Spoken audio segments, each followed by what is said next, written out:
হয়েছি। এই সন্ধ্যা আমরা ভারতীয় গণনাট্য সংঘ ইস্পাত শাখার গান দিয়ে শুরু করব। প্রেক্ষিতে এবারের জাতীয় পথনাটক দিবস, আজকের যে গান দিয়ে আমরা উদ্বোধন করতে চাই তা হলো আজকের এই পরিস্থিতি যা দেশের মধ্যে চলছে। আমাদের দেশ, আমাদের রাজ্য এক চরম সংকটের সম্মুখীন। এরকম এক মুহূর্তে একটি গান যা আজকের দিনে আমাদের অত্যন্ত প্রাসঙ্গিক মনে হয়েছে।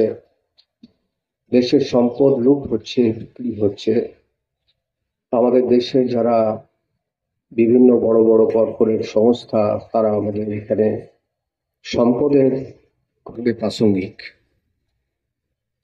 কথা অশোক দাস, সুর অভিজিৎ মিত্র।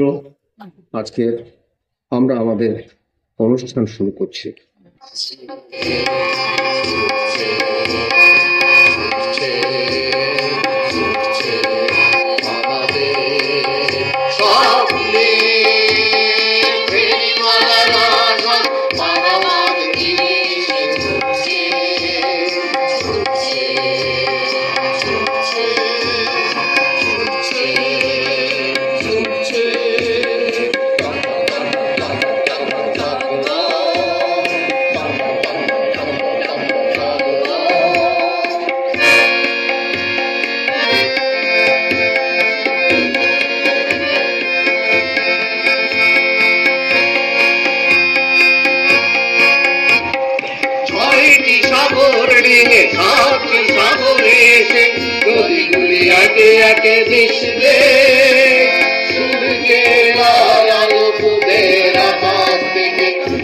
ঘটে প্রান্তরে ভাসবে ছয়টি সাগর দিকে সপ্ত সাগরে এসে নদীগুলি একে একে মিশবে সূর্যের লাল আলো কুবের আকাশ থেকে ঘটি ঘটি প্রান্তরে ভাসবে মাটির বুকেতে যারা সবুজ না বলে তাদের আধার রাত ফুটছে ভেগা মানুষের স্বপ্নের ব্যাপারীরা বারবার দিনে এসে ঢুকছে।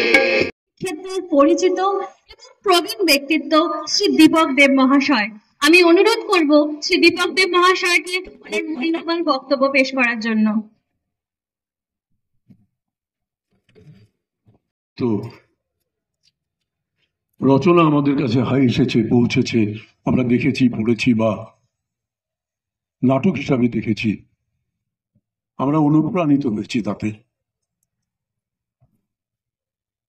সর্দার হাসমি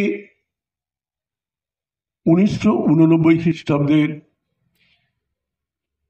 2রা জানুয়ারি ঘাতকদের হাতে ভীষণভাবে এবং তার মৃত্যু হয়। কবি পূর্ণেন্দু মৈত্রী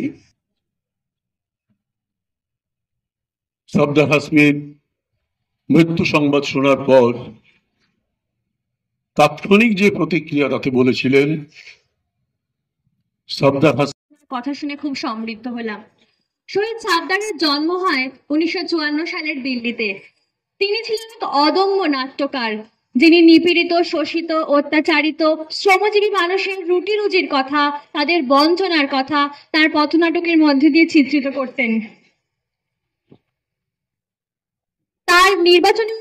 তার বহু প্রচলিত নির্বাচনী পথনাটক হল্লাবল গাজিয়াবাদের ঝান্ডাপুরে মঞ্চস্থ করার সময় 1 জানুয়ারি 1989 সালে ঘাতকদের হাতে তিনি আক্রান্ত হন এবং 2রা জানুয়ারি মাত্র 34 বছর বয়সে তিনি মারা যান। কিন্তু আমাদের তিনি আজও বর্তমান। সাবধান মানে জাগা, জেগে থাকা, জাগানো। আমরা এরপর ডেকে নেব শ্রুতানুপ্রাসকে তাদের আবৃত্তি পরিবেশন করার জন্য। অবাক পৃথিবী, অবাক করলে তুমি, জন্মেই দেখি ক্ষুব্ধ স্বদেশ ভূমি। কবি সুকান্ত ভট্টাচার্যের জন্ম 1926 সালের 15ই আগস্ট। তার মাত্র 11 বছর বয়স থেকেই কবিতা, প্রবন্ধ, গল্প, নাটক রচনায় যেন নিজের জীবনের কথা প্রতিভাত হলো তার লেখনীতে।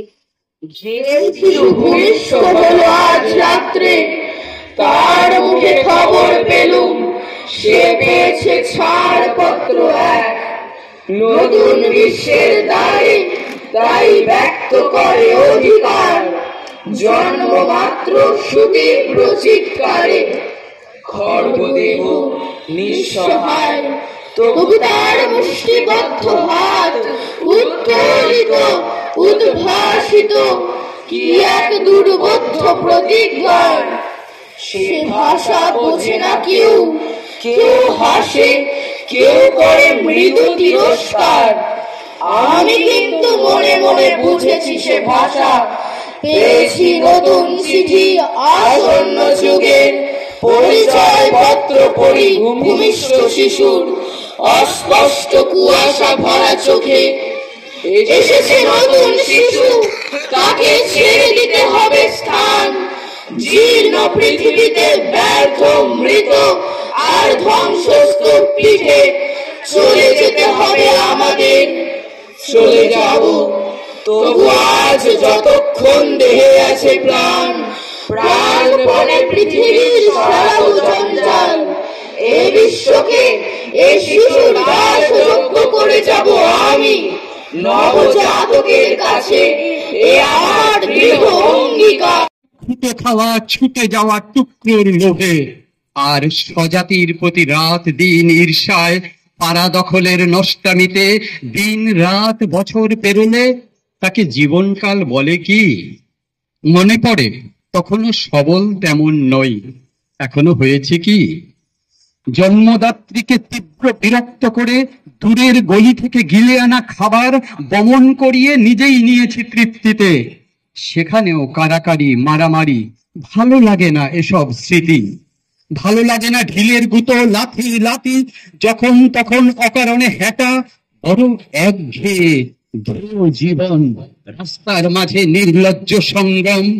মাংসলোভী বিশ্বে আমাদের মাংস তেমন সুস্বাদু নয়, তবু দুর্ভিক্ষের কাল এলে বিশ্বমিত্র কোন বিধানদাতা তেমনও বিধান দেন। বেমক্কা গাড়ির ধাক্কায় মরে যেতে দেখেছি স্বগোত্রের অনেককে, বড় আক্ষেপ, অনেকেই জন্মায় মরে যায়। কালো যাপন কাল থেকে মহাপ্রস্থানের পথ, সবখানে এক ছবি, তবুও সবাই মিলে এক হতে শেখে না। নমস্কার। শুভ সন্ধ্যা, সকলকে অভিনন্দন জানিয়ে আমার কবিতা অ্যাম্বিশন। ষড়ঋতুর পাবন ভরা দেশে প্রত্যন্ত গায়ে এক বিস্ময় বালক ইচ্ছা প্রকাশ করলো। কি ইচ্ছা? আগামীতে সে বোকা হয়ে বাঁচবার কথা ভাবলো। সে ভবঘুরে বা রোদ্দুর হতেও চাইল না, সে কেবল বোকা হতে চাইল। কল্প জগতে সহস্র অযুত লোভের হাতছানি, চোখের সামনে রঙিন জগৎ, আর সে জগতে কেউ বোকা কেন হবে? তবে কি সে চালাক হতে চায় না? বাবা বলল, 21 শতকের পূর্বজরা কান পাতুন, আপনাদের ঘরের নব আগন্তুক এক নতুন ভাবনা আপনাকে ভাবালো।